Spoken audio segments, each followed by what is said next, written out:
Ano ba gusto mo?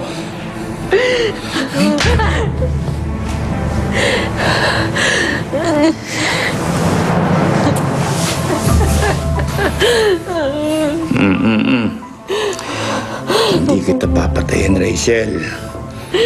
Nagsasawa lang ako doon sa mga problemang ibinibigay mo. Pero hindi sa'yo. Hindi sa'yo. Akin ka pa. Hindi ka makakawala sa akin.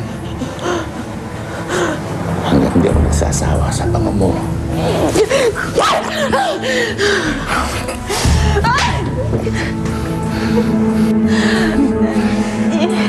Wala ka pa rin kadala-dala.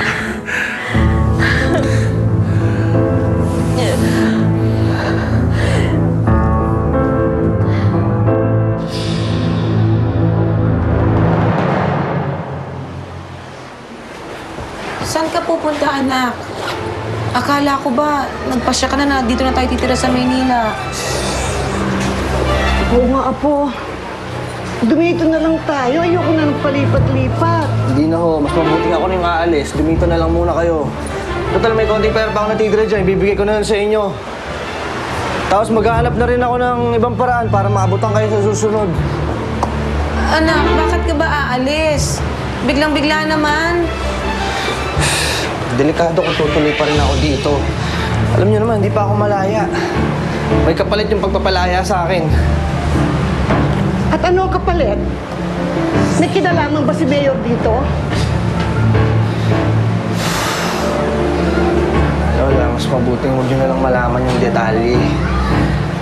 Basta huwag kayong aalis dito. Ha? Nay, babalikan ko kayo. Ayusin ko muna lahat. Siguraduhin kapag balik ko kasama ko na si Rachel.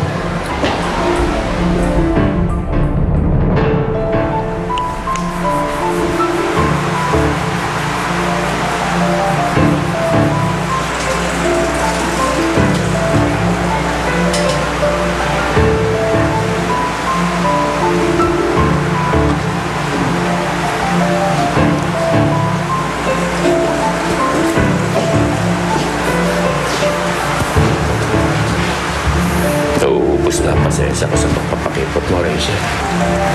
O baka naman talagang gusto mo lang yung lagi ka nasasaktan. Ano pa bang gusto? Nakuha mo lang lahat ang gusto mo. Matuto ka sumunod sa akin. Darating din yung panahon na ikaw mismo ang maghahain ng sarili mo sa akin.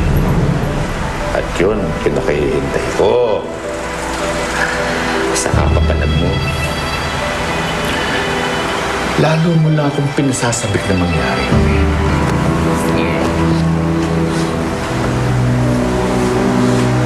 Kahit kailan hindi ko ihahain ang sarili ko sa isang baboy na katulad mo.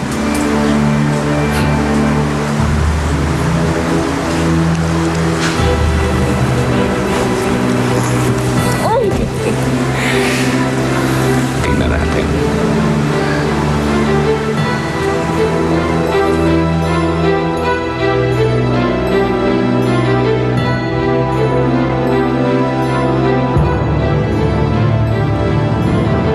Hi, Pogi. Baka gusto mo nang kasama.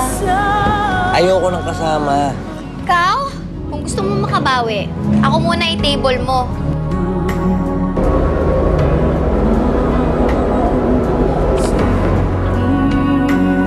Maligo ka magbihis. Usap mo yan.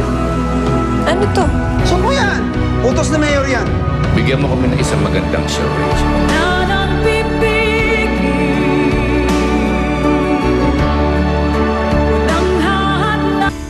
You've just witnessed the heartbreaks and challenges in